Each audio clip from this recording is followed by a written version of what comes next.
Hello, everyone. Good afternoon. Thank you so much for being here today, and welcome to our second annual Sacramento School Wellness Summit. We're so happy that you're here with us and truly honored that you are spending your afternoon with us. So whether you are joining from Sacramento or beyond, we thank you. My name is Marissa Munzing, and I'm the Program Director for our Healthy Schools program at the Health Education Council. We are a nonprofit organization whose mission is to cultivate health and well-being in underserved communities by leveraging the power of collaboration. We hope that through this summit, you will come away with new ideas, knowledge, connections, inspiration, and a shared hope that a better, more equitable future is ahead of us for our students and families. Before we get started, I would like to share a few housekeeping announcements.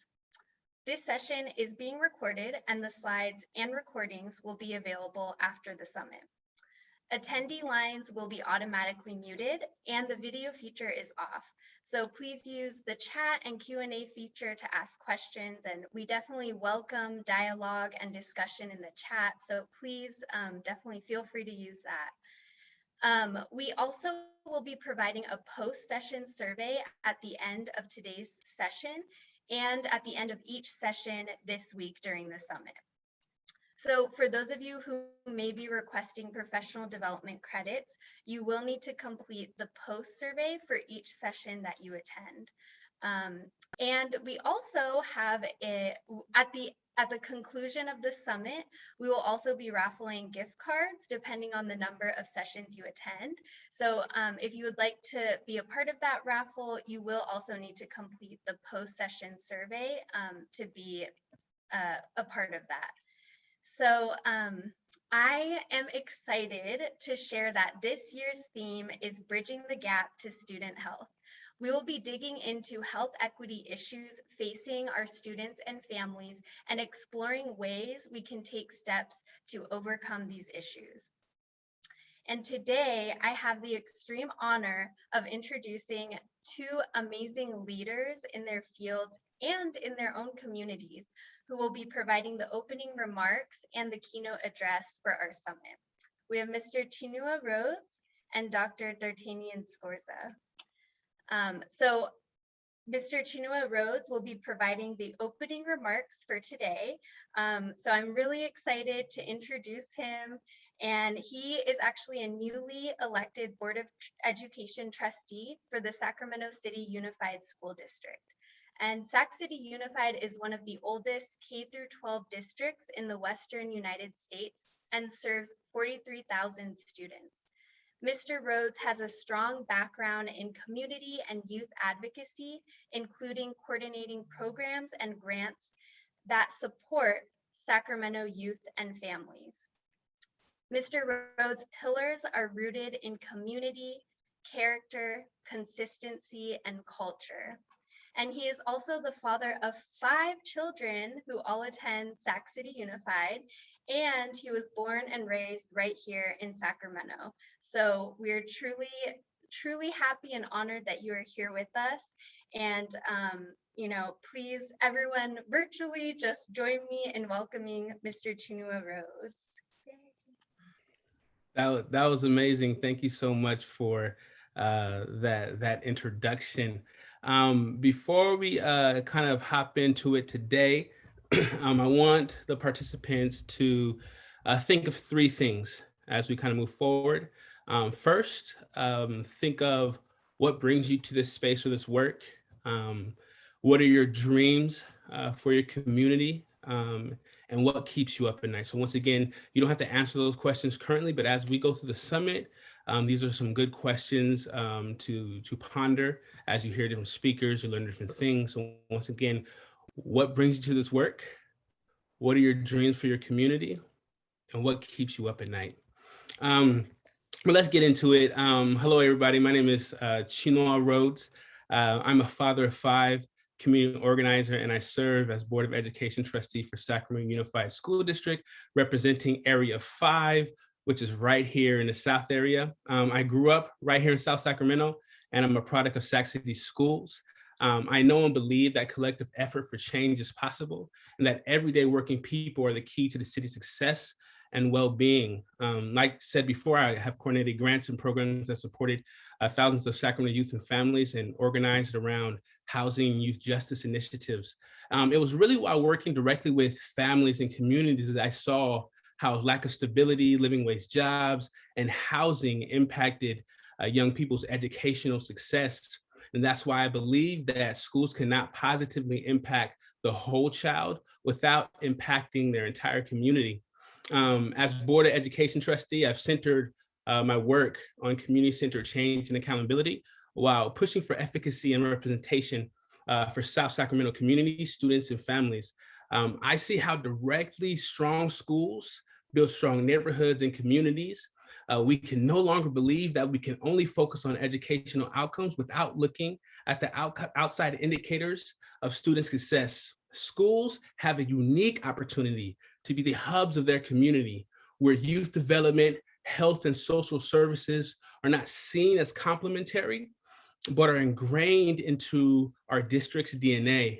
We have the opportunity to move outside the silos and create a system that connects students with excellent education and connects families, educators, community-based organizations, local businesses, associations, and government bodies with the understanding that our fates are interconnected. So, what does that look like?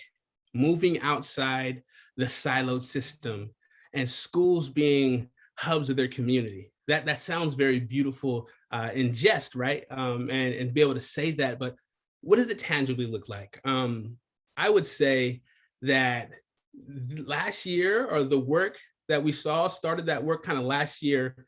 In 2020, 2021, during the pandemic is when we saw the impetus of what's going on. We had a very trying school year. 2020, 2021 school year was a trying time for our students, for our families, for our teachers, staff members, principals, administrators. Our school district community as a whole was heavily impacted by the pandemic, and everything wasn't perfect. With the sudden shift due to COVID-19, we were able to divert resources, time, and energy to COVID mitigation. We changed health conditions and policies that made significant change to the health and safety of our district. With our students in mind, we opened 13 learning hubs. These hubs, organized in partnership with community-based organizations in the city of Sacramento, provided small groups of students with distance learning assistance and other activities. COVID exposed the digital divide. Many students didn't have a computer or internet access. We distributed 40,000 Chromebooks and partnered with Comcast to provide free internet for families. We continue to serve meals throughout the pandemic and partner with agencies and nonprofits to supplement school meals with food boxes and groceries. We've served over 12 million meals to date. Our schools became community hubs where health and social services became ingrained into our DNA. We held vaccination clinics at school sites throughout the district, and COVID tests were provided to staff and students daily at locations, at all locations, and were given more than 21,000 vaccinations to date. And that work continues. And protecting mental health is critical, right? And understanding that mental health of our students and community was impacted by the pandemic, and ongoing and residual traumas will impact students, families, and communities for years to come. We are committed to the continued health and wellness of our community. We launched a virtual common room for our students and an app called Grace that gives local resources to students right in the palm of their hand. Here in my side of the city, in the South Side, Area 5, we partner with the city of Sacramento to prioritize walking and biking by limiting traffic on residential streets in front of two of our neighborhood schools, Rosa Parks and Success Academy. We held weekly activations for our community support, their physical health and mental health. And we secured a $2.5 million grant to expand mental health services for students and community members right here in the South Side of the city. Expanded urban ag programs with a grant from the City of Sacramento in partnership with Center of Land-Based Learning. For all the reasons above, I'm proud of the work we've done and understand there's still work to be done to move forward around our idea of reimagining what schools can be. Going into this year, we're continuing on-site testing we offer at school sites, and if you request a test, a staff member or a student, they have them at our care rooms. And testing is available daily at the Cerna Center for students and families in our community. We're proud of this work mainly because students in a lot of other districts have to seek out community clinics, and they're not it's held for free right at their school district. This type of work is equity work. 70% of our students are low income, foster youth, homeless, and English language learners, and improving access is vital. So moving forward, reimagining silo systems, what does that look like? When we say we want to reimagine silo system and all the work we did during the pandemic, we don't want to rest on our laurels. We want to keep on moving forward. So what does the work look like moving forward? I would say the work of reimagining our silo systems and continue to push for progressive outcomes. We're talking about joint use agreements, giving access to more park space for our communities, which are lacking park space, similar to a neighborhood called Detroit here in South Sacramento. One entrance, one exit, no park, only a school facility, no stores. So having a joint use agreement gives access to park space for the communities outside of the school day. Moving forward, it looks like art and beautification projects on school campuses. Moving forward, it looks like parent organizing groups, helping moving families from involved to engaged to empowered. And really, I'm looking forward to helping build a Sacramento Unified that I needed when I was a student. A Sacramento Unified that works for all and to where no one's left out. Equity in theory is no longer acceptable. Equity in action is what we are looking for. I thank you guys for being here with us today as we go and dive deeper a little bit into some of these subject matters. We have a great keynote speaker, and let's get this work going. You know what it is, every time you see me, you're gonna hear it, Southside Pride. We love the South side of the city and everywhere else, but you're looking at a South Side boy here, and we're here to do the work. Thank you guys so much for your time, and you guys have a great one. Stay blessed.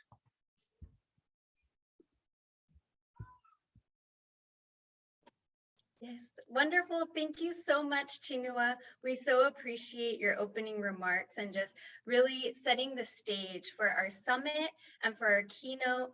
And what I loved, like just thinking about our schools as these community hubs that integrate all these different services and resources so that we're really addressing and providing for the whole student and really meeting those whole student health needs. So yeah, thank you so much for painting that picture and giving us some tangible examples as well.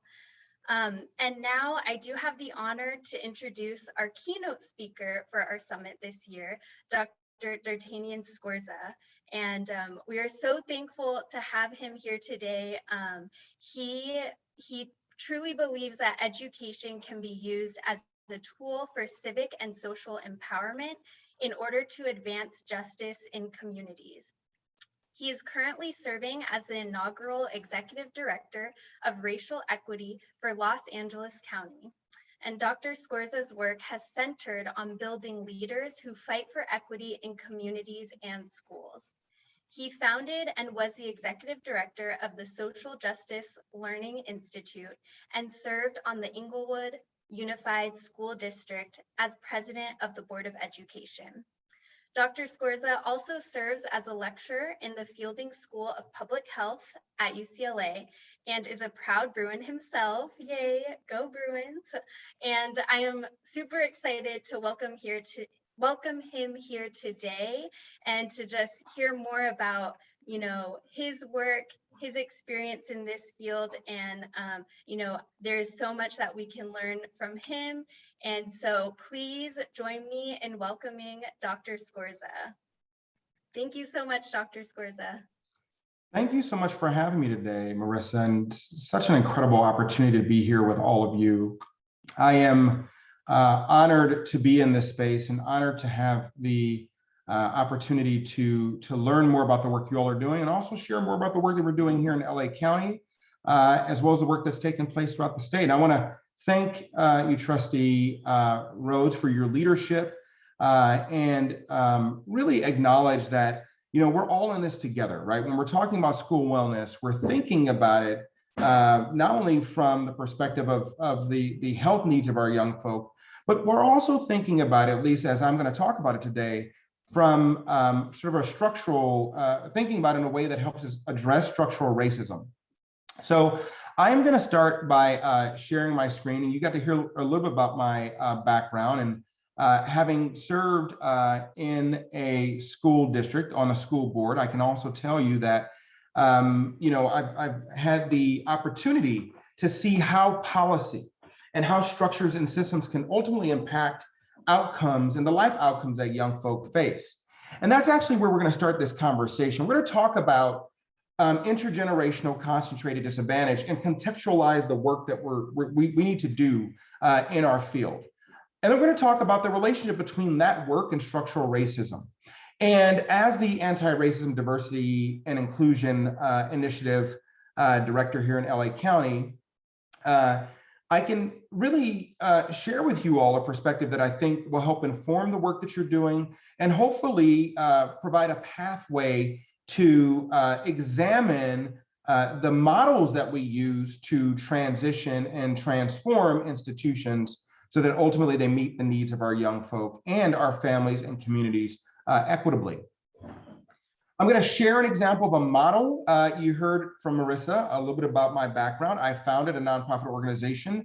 I was in grad school at UCLA, and I'm a double Bruin, so again, go Bruins, and all of my other friends that are out there. But I will say that I started this organization over 14 years ago and grew it to serve folk throughout the entire state. In fact, work very closely with our friends there in Sac City Unified through their men's, helping to support the development of their men's leadership academy and their women's leadership academy, as well as projects and organizations in Houston and throughout the entire Los Angeles County.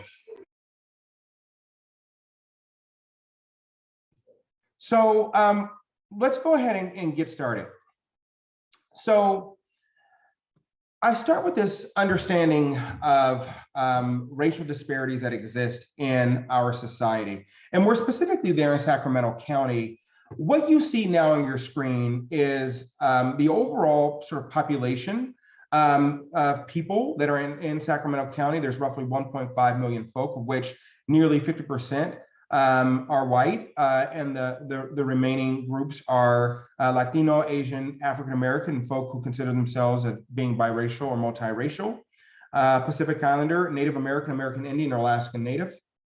And when you look at the overall population demographics and compare those to people that are most likely to be arrested, those that are most likely to be incarcerated, it is very clear that African Americans are overrepresented in these two areas. Furthermore, when you take a look at economic opportunity, you see that Native Americans and African Americans also fare far less well than their white and their Asian counterparts. And actually, you can see that when you look at the dynamic between stable employment and income generating opportunities, it varies between racial and or ethnic groups. Furthermore, you can examine things like healthcare access, such as life expectancy and low birth weights, or educational attainment. Again, it varies between populations, but often white and or Asian or Latino populations in these areas may fare better than their Native American and or African American counterparts. Now, why do I start with a discussion about disparities? Because if we understand the data and if we understand sort of the conditions that people face in their communities, then it helps to make what I'm going to share with you helps to make it align and helps to make it really make more sense, right? Because ultimately concentrated and intergenerational disadvantage has occurred over time because of not only our systemic and institutional policies, but because of a long-standing set of practices that have led to declining employment and earnings, and the impact of our local, state, and federal policies upon a family's ability to earn income. Furthermore, the lack of income has led to a growth in disadvantaged families. And over time, that has had an effect upon educational attainment, specifically for men and women, or boys and girls, because we know that there are gender-specific effects upon life outcomes that young folk face. Combined between declining employment and earnings, stagnant educational attainment, and a growth in disadvantaged families, and the impact of our local, state, and or federal policies upon families, we now have these intergenerational cycles of concentrated disadvantage. And what often happens is the lack of educational opportunity leads to growth and disadvantage from generation to generation, at least here in our society. And we know that because certain neighborhoods reflect these pockets of concentrated disadvantage. When you combine the rise of concentrated poverty and joblessness alongside federal, state, and local policies such as redlining or mass incarceration or over-policing and under-protection, you often find that these neighborhoods of concentrated disadvantage continue to grow within the context of their environment. So you know those neighborhoods, right? We have names for them. In Houston, it may be Sunnyside or 3rd Ward or 5th Ward. In LA, it may be South LA, in some cases in Watts. You can name the neighborhood in Sacramento that may be facing those conditions, Old Town or otherwise, right? These neighborhoods are where essentially poverty continues to, in some ways, and the conditions continue to sustain themselves over time, which makes it incredibly difficult for people who live in these conditions to rise above poverty. Furthermore, there are factors that influence opportunity. So some people would say, oh yeah, you can just pull yourself up by your bootstraps, right? You can work hard and you can do well. And the truth is that that's actually not the case. In fact, there are dimensions of human development, the things that we start with, our physical health, our cognitive development, our mental health, or socio-emotional skills, that all influence our ability to take advantage of outcomes. And the life course outcomes that we do, that we're able to pursue, that keep us on track, for example, entering school ready to learn, graduating high school, avoiding incarceration, or being employed full-time, all of these things impact our long-term trajectory. So what is important to note is that your opportunity, our opportunities, the opportunities of our young folk, is affected by the environmental and experiential factors that occur in our lives. And when we get to the next slide, I'll share with you how this actually plays out.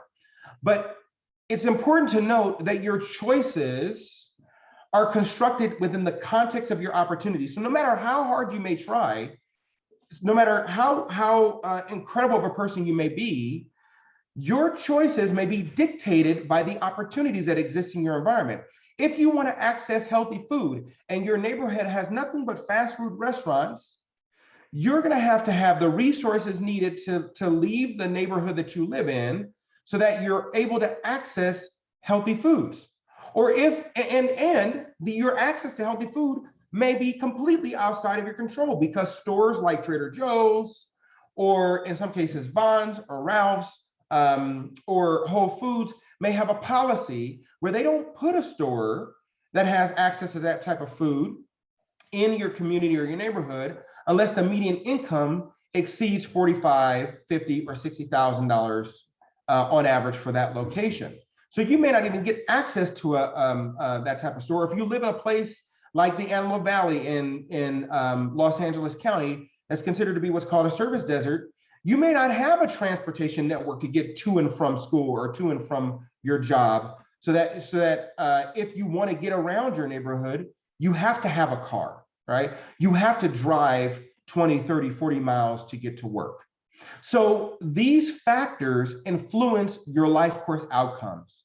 Now, life course outcomes, as I just shared, are institutionally defined milestones. These are the things that are supposed to happen to make sure that you can stay on track, i.e. entering school ready to learn, being proficient at grades 4 and 8, so that you can graduate high school and or go into college or pursue a post-secondary education opportunity or credential.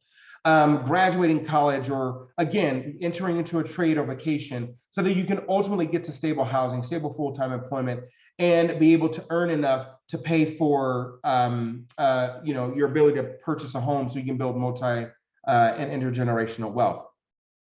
And if there are things that happen along the way that knock you off your track, so if, for example, you are homeless, or you lose your job, or a pandemic occurs, as we've all experienced, then you are going to face either a set of exacerbated conditions, which we've all seen happen as a result of this pandemic, related to things like food insecurity or housing insecurity because you've lost your job, or you may face greater challenges with your own health, or may face issues related to school mobility, or may be disconnected because of the digital divide, or maybe housing insecure, or may face housing instability, right? All of these things are going to affect your long-term life course outcomes. And the context of your environment is going to continue to shape whether or not you're able to thrive over time. What this basically means is that the neighborhood structural characteristics that we all live through affect and interfere with your individual choice. These neighborhood structural characteristics, such as social support and social stability, or your ability to transmit positive health behaviors, or the collective efficacy that exists from the institutions that are sustained in that neighborhood, are all affected by things like affluence or poverty. And in fact, affluence is a stronger predictor for health than poverty might be. Because if you have people who have income who have income that live in a specific neighborhood, they're able to sustain the clinics, they're able to sustain the stores that others can access. But if you concentrate poverty in a neighborhood, then folk who live in that community may not have access to the resources and institutions they need to sustain their well-being or to grow their well-being. And all of this matters. It all matters because ultimately, many of these determinants, these social determinants, affect our health. Your neighborhood structural characteristics, your access to economic opportunity, the social and or community context that you live in, the access to healthcare and or quality, educational attainment, all affects your ability to be healthy and to live a healthy life. So these many social determinants of health will influence the degree to which you're able to thrive, right? The degree to which you're able to do well over time. So when you combine these neighborhood structural characteristics with the role of race and racism in our society, it is important to start with an understanding of how we got here. How do we get to these disparities and these neighborhoods of concentrated disadvantage over time? Well, in the founding of our country, right, the economic systems that were in place treated people of color, especially African Americans, Native Americans, or people who are indigenous to these lands, as property. And that property was exploited for the benefit of another group of people who, upon the elimination of the institution of slavery, instituted another institution of Jim Crow and segregation, passed a series of laws and policies that continue to affect us to this day. So it's not like at the end of slavery, right, our institutions were suddenly making opportunity available to all people who were once enslaved. No, in fact, sharecropping emerged, systems of indebtedness emerged, segregation emerged, a whole series of laws and policies emerged. In 1935, the Federal Housing Administration released their guidance documents that basically penalized banks if they chose to offer loans to African Americans. You could not, as a Black person in this society, get financed from a bank if you live in a community that was outside of the neighborhood that was zoned as red, right? That had a housing zone of grade, a housing grade of a D in that particular neighborhood. In fact, if any of you've read or have heard of The Color of Law with Richard Rhodes, you will actually learn more about the ways in which violence was used to help run communities out, the ways in which laws were used, the court systems were used, the ways in which the policing systems were used to help maintain segregation and, in fact, maintain racial inequities within our society. And a lot of those policies are still on the books and continue to affect us to this day. So we're living with the effects of structural racism, and those effects have led to the outcomes that we see in our communities, have led to the disparities. It's why certain educational institutions have been divested in over time. It's why certain neighborhoods did not get economic opportunities, or why African Americans or Latina citizens in our society or undocumented persons in our society did not get certain opportunities, right? The laws that we've designed and created, the policies, the practices, the procedures that our institutions have used have perpetuated and maintained the disparities that I shared with you at the top of this discussion. And we talk about race because race denotes a relationship of power. It's really about those who are in positions of power, those of us who are in position to utilize our power to either constrain or to exclude others on the basis of their protected characteristic, such as their racial and or ethnic history or background. It is not just the attitude, although that is important, because our attitude and our belief systems inform how we utilize that power, but it also is about the ways in which that power is used to limit both self-determination and the self-development of people who are affected by the decisions that we make. So what we're talking about moving towards is a society where we're working to achieve racial equity. But if we're going to talk about racial equity, we're going to talk about addressing the health needs of the young folk and the families that we're trying to serve, we have to understand the difference between equity and equality. Because equality is really about sort of, treating people the same. And equity is about treating people justly on the basis of their circumstances. It's really about distributing resources so that we balance our systems.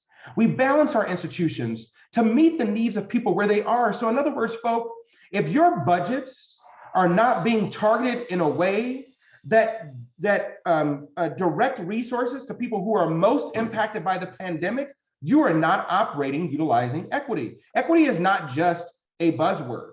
It is about how we make decisions so that we acknowledge that each person has a different set of circumstances, that they're starting from a different place, and that they have different needs, and that they must be treated justly according to their circumstances.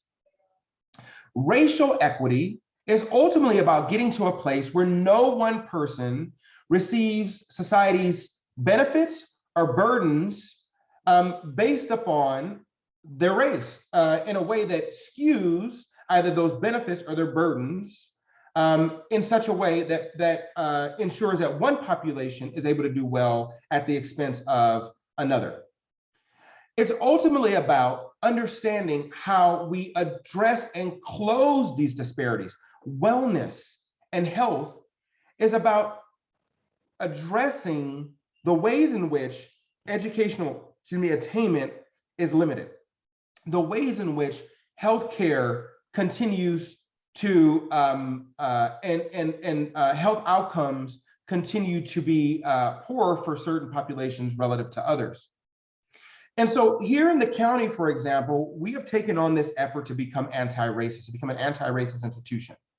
And in being an anti-racist institution, we are actively identifying processes and structures and systems and practices, as well as dealing with the attitudes that people have so that we redistribute those resources and power equitably.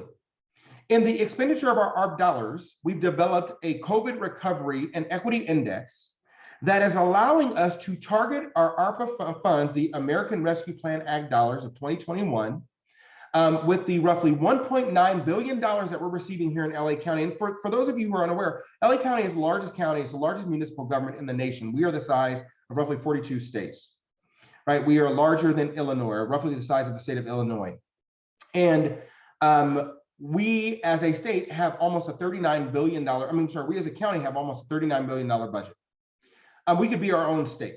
And in that regard, we are targeting our resources in our American Rescue Plan Act in a way that meets the needs of people who are most impacted by the pandemic.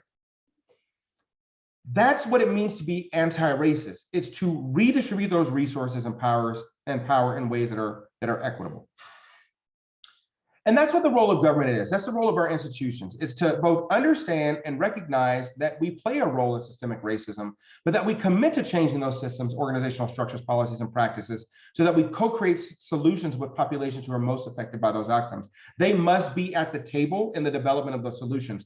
In designing our ARPA distribution methodology, we worked with the Coalition for Responsible Economic Development and community-based organizations to help us design how we're going to better target those resources. And then we applied a racial equity lens to target those dollars in ways that will allow us to do things like lower poverty rates or increase economic mobility or provide alternatives to incarceration. So in practice, what can this look like? What does it mean to target your resources in a way that are actually meet the needs of individuals on the basis of their sort of circumstances? Well, I'm going to share with you a model here in LA County, one that I helped to design and build, because when I was asked to come to this space, I was asked to sort of talk about some of the work that I had done as well prior to moving into the county. And this is one model, one example of a model that helps to meet the needs of youth of color, especially African-American males here and throughout the county and now in the state of Texas. The Bloom program model was designed in 2012 with support from the California Community Foundation. Bloom stands for Building a Lifetime of Options and Opportunities for Men. And it was really designed to help address young men who were at risk of becoming involved in the juvenile justice system or were already involved in the juvenile justice system. We expanded that program model since 2012 to serve more than 50 schools here in LA County. We brought on another national partner from an organization called Youth Guidance out of Chicago and partnered with them to bring their Becoming a Man program to our efforts here in LA County. The Bloom program model, which became the Bloom Alliance, had three primary goals. That was to ensure that young men, and by the way, it expanded from African-American males to include all males of color. But we targeted African-American males because as an African-American male here in the state of California, if you did not graduate from high school, you had a 92% chance of being incarcerated. And graduating from high school dropped that chance of incarceration down to less than 12%. High school graduation was almost like an inoculation against incarceration for African-American males. So that specific outcome was so important that we targeted that specific outcome as an important sort of life course milestone to ensure that we were meeting the needs of this particular population and others. Furthermore, we added pursuing a college degree and expanded that to vocational and/or trade program or post-secondary credential, as well as supporting young men to become gainfully employed, targeted students between the ages of 12 and 24, as well as those who were enrolled in school, college, and/or career track, and often young men who were either probation involved, had reported behavioral issues, the ABCs in their schools, right, attendance, behavioral, and/or credit deficiencies in their schools. We built this program because we wanted to support, we wanted to help systems that were often siloed connect with young folk and also change the juvenile justice landscape. And so I will say that through this program, as well as through efforts from our organization and others to advocate to change policies and practices, we've seen a significant decrease in youth arrest and incarceration here in LA County. But we've also seen a significant number of crossover youth who are involved in the child welfare system, who also became involved in the juvenile justice system, who are in need of this support, and we're able to provide support for that population as well. These are the young folk who were engaged in the program, mobilizing after the death of Trayvon Martin and Michael Brown and Eric Gardner and others, going on college tours, engaging in garden builds. You can see down here in the bottom left, these young men who did a presentation, did a research presentation, but they helped to build that garden. You can see those raised beds in the back because they didn't have access to healthy food at the time. This type of program is really important because what we find is that programs that are centered around discipline or deterrence actually have a positive relationship upon recidivism. So in other words, they increase recidivism. Surveillance programs, that sort of monitor young folk who are, who have been incarcerated, who are sort of leaving the juvenile justice system. Those programs have an effect, but not as much as other programs that focus on restorative justice, focus on academic skill building or job skill building, programs that provide counseling services, or programs that combine a set of these types of services to youth and their family. We found that these alternatives, such as restorative justice programs, have a greater effect upon students to help make sure that they don't recidivate if they've been involved in the juvenile justice system. But what's incredible to note is that mentoring programs, group therapy programs, cognitive behavioral therapy programs, or mixed sort of engagement programs also have a significant effect upon the life course outcomes of our young folk, especially CBT. So when you look at this sort of program model that targets these populations along with this program components, and I won't go into this in detail, but suffice it to say that we identified the target population, figure out what their needs were, determine what the best modality was, and then identify the components and the activities as well as the treatment agents, the people, and the mechanisms that were involved to help improve outcomes for these young folk, and then set those intermediate and target outcomes. And I'll share with you what it led to. So for example, one of the most important outcomes, one of the most important mechanisms, and the mechanism is sort of the engine, right? And that guides the value of the program. One of the most important mechanisms that mattered to these young folk was building a developmental and trusting relationship with adults who cared for them, who supported them, and was able to help provide guidance for them alongside supporting things like skill building that help to build academic motivation, or building their critical reasoning skills so that they can understand their relationship between their conditions and the institutions around them. In BAM, they also they utilize a cognitive behavioral therapy model. Their program was studied utilizing a randomized controlled trial, and it was found that their efforts dramatically reduced involvement in the juvenile justice system. Overall, we found that developmental relationships with the appropriate sort of adult, as well as positive peer relationships, reinforced identity belonging amongst these peer groups. It reinforced high expectations and emotional attachment, and it helped students build a sense of self-efficacy, agency, and motivation, cultivated their sense of purpose, increased their school engagement, improved their attendance, and a whole series of other outcomes. These models have been researched and are evidence-based. And what's important to note, and I'm just sharing this with you because some of the seniors of the program, these were not like creaming, right? We weren't creaming young folk. We were actually deeply engaged in identifying those who would have most likely been left out of other interventions. They weren't the avid students, they weren't the honor students, these weren't the gifted students. These are students who were the 1.0s and the 1.6s and the 2.0s and the 2.5s. We got nearly 100% of these young folk into college or into vocational or trade school. We got nearly all of them college scholarships. Nearly all of them were on track if they were specifically for the young folk who were on probation, who were sort of in and out of the justice system. We got 92.7% of them to earn their high school diploma or their GED, and 89.8% of them upheld the terms of the probation by the year of this report, which was 2017 and 2018, and did not reoffend. And more than 50% of them experienced a decrease in suspensions or expulsions among those who were enrolled. In BAM, 62% of them improved their social competencies. They had an increase in their high school graduation rate, and more than 80% of their participants passed at least 3/4 of their core classes.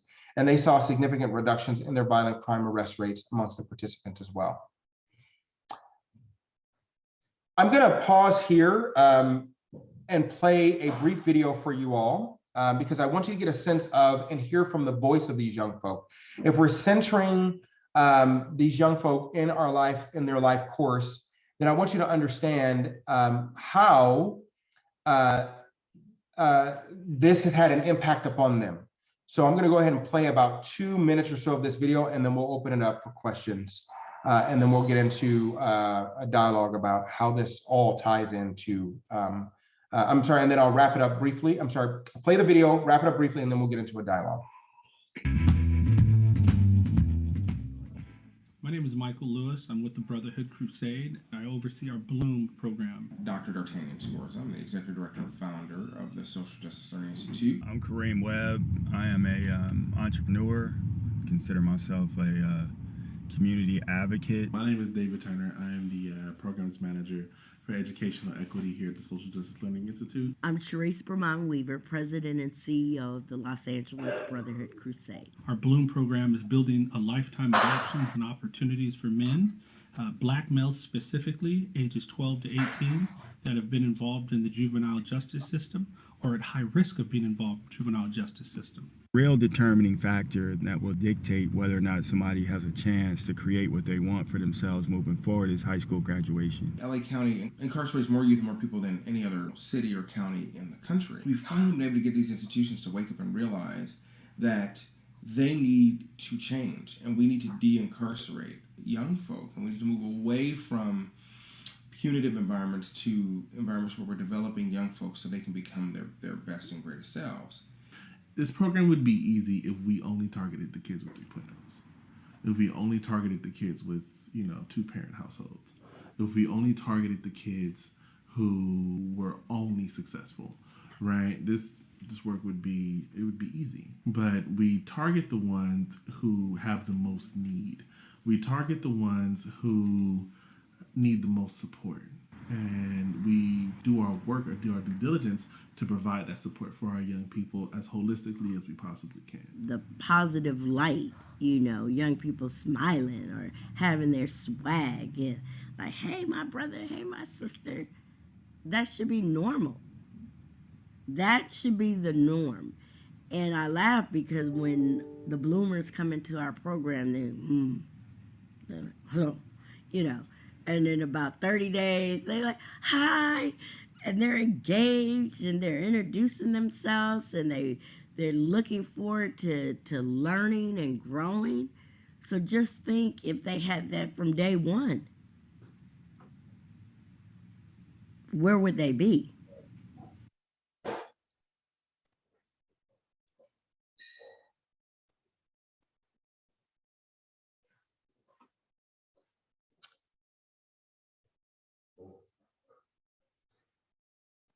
I share this video with you all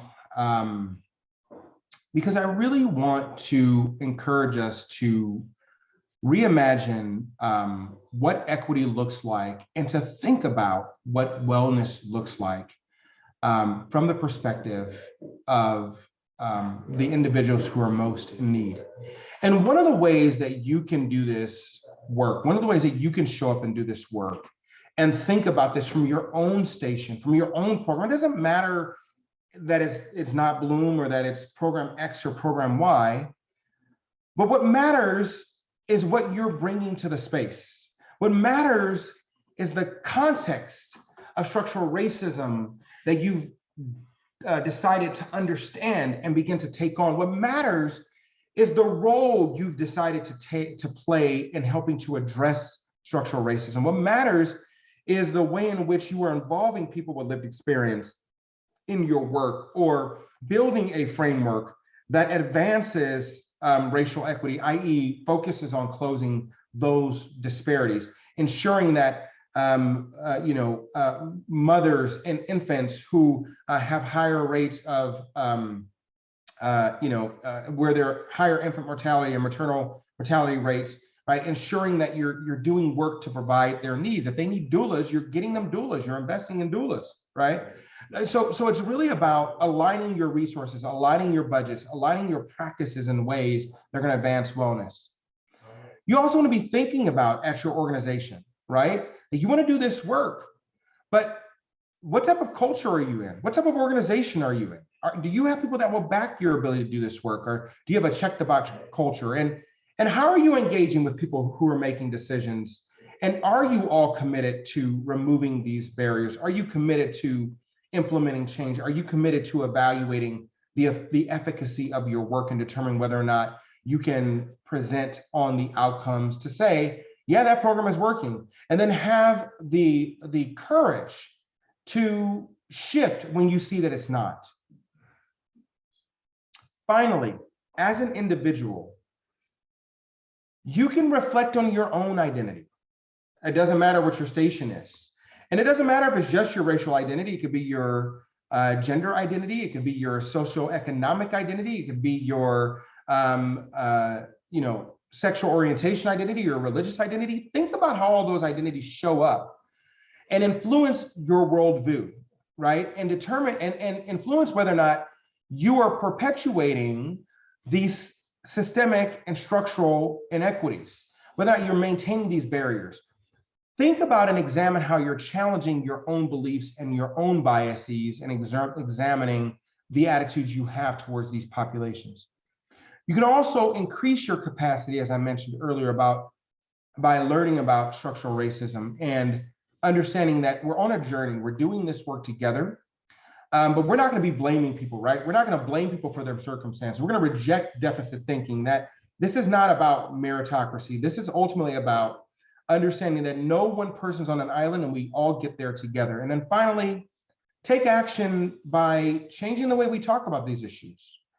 Bring people that you want to do the work with into the conversations, into the table, and pay them to be at the table.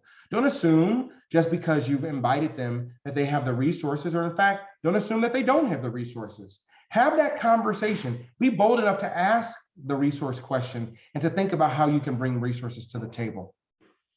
And then finally, center your work in ways that help you close racial disparities. And I want to acknowledge that not every community has data that's easily tracked and identifiable. Not every community is visible to us. So pay attention to those communities that are not geographically concentrated. Pay attention to the needs of the populations that are impacted by the decisions we're making, who may often have, be erased or outside of our view or our perspective. So I just want to encourage you all to take this work with you. And I'm incredibly grateful to be here with all of you today. I want to again thank Marissa and the team for the opportunity to join you. And at this time, I'm happy to open it up to questions, if there are any. Great. Thank you so much, Dr. Scorza. I really appreciated that. And I was just blown away to see the results of your youth program and how deeply that impacted them. And really, like you were talking about the life course, those are huge moments that kind of can change the trajectory of their lives. So thank you so much for sharing that, as well as giving us a deeper understanding of, why these health disparities exist and other disparities that we see, because, I think of myself, I'm quick to think, what can we do? How can we solve these things? Like, what programs can we do?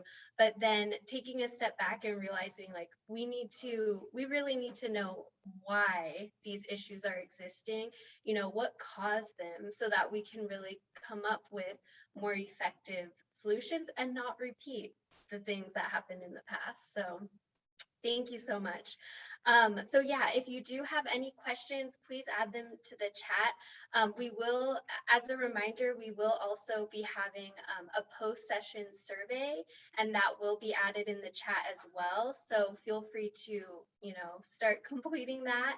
And again, if you do need professional development credits or would like to be entered into our raffle, please do complete our post-session survey. But yeah, I will open it up if there's anyone who has any questions, or also any questions for Mr. Rhodes as well. I know there were a few questions in the chat, which he answered earlier. But yes, so we do have one question here that says, thank you, Dr. Scorza, for acknowledging the history of structural racism in the US. I'm curious to know how Middle Eastern immigrants are treated from US society, and how is the attitude of the society towards this community? Thank you so much for that question. If it's Farshid, I really appreciate you asking that. I will tell you, not only anecdotally do you see, politically how folk from the Near East or Middle East have been treated, but I think there is a sort of long-standing set of policies, both at the federal level, but also within our states and even at the local level, that have demonstrated, really how our society has treated folk from who may be considered "quote unquote" foreigner. And you see that both in the Asian American, Pacific Islander, and Native Hawaiian communities, right? With our recent rise in anti-Asian hate and violence, you see that directed towards African Americans. It's really about the way in which the sense of otherness plays out. And you see it not only for people who are in the Middle East, but you also see it across populations, right? If you're African American, you may have been treated as an other by other populations. And so what we know is that it's incredibly important for us to build and develop belonging. And that belonging is also reflected in the way in which people have opened their doors to refugees from the Middle East, from Lebanon, the Chaldeans in Detroit, the folk from Afghanistan more recently, right? I think there's a complicated history here, but I want to acknowledge that it's not all, right? It's not all one way or the other. And we see sort of a mixed both representation, but also a mixed sort of expression and sort of a mixed treatment of different communities on the basis of their religious status, or their racial and their ethnic status, or their sexual orientation or gender identity. But at the end of the day, it's incumbent upon each and every single one of us to advance equity, to advance fair treatment for everyone. Thank you. Oh, no worries. Thank you for that. Yeah, and thank you for that question. I guess her name is Atusa, so I guess there was a different name in the. Thank you, Atusa. So Thank you. Any other questions before we wrap up here? I know there was a question about session recordings. So we will be sharing out the recordings from our keynote as well as our other sessions throughout the summit, after the fact. So, and okay, so we do have another question about, about mental health related issues such as PTSD. If you're able to maybe shed some light on that or speak to that, maybe how we can go about addressing that, or maybe within our schools or whatnot. That's a phenomenal question. So thank you for asking that again, Atusa. I will add that my encouragement is for folk to seek professional medical support. I am not a licensed clinician, so I do not provide advice on sort of how to manage through things related to PTSD. But what I will say is that if you find the need to provide that type of support, let me encourage you to reach out to your local mental health providers, or your county agencies who are responsible for maintaining sort of trainers and support and tools. And I'm sure that's a resource that this team can help make available to you. I don't want to speak on that as I'm not really qualified to talk about how to address those issues. But what I can tell you is that we do need to prioritize mental health just as we prioritize educational attainment, just as we prioritize physical health. And I'm incredibly grateful that we're now having that conversation more and more in the public sphere amongst artists, amongst athletes, amongst professionals who are becoming models for us as we think about how to better serve ourselves and take care of ourselves. I will also direct you, because I do teach, I'm not a licensed clinician, but I do teach cognitive psychology in the Department of Public Health at UCLA. And there are resources out there that you could pursue and look into, including mindfulness strategies. Meditation is one example. Mindful eating is another example. There are other strategies you can pursue, and there are places like the UCLA Center for the Study of Mindfulness and other institutions that you can explore to help provide some guidance and some immediate support to you if you're not able to access those other resources through a mental health provider as well. So just sharing those resources for all of you. Great, thank you so much. And thank you for those great questions as well, Atusa. All right, well, I'm gonna go ahead and wrap us up.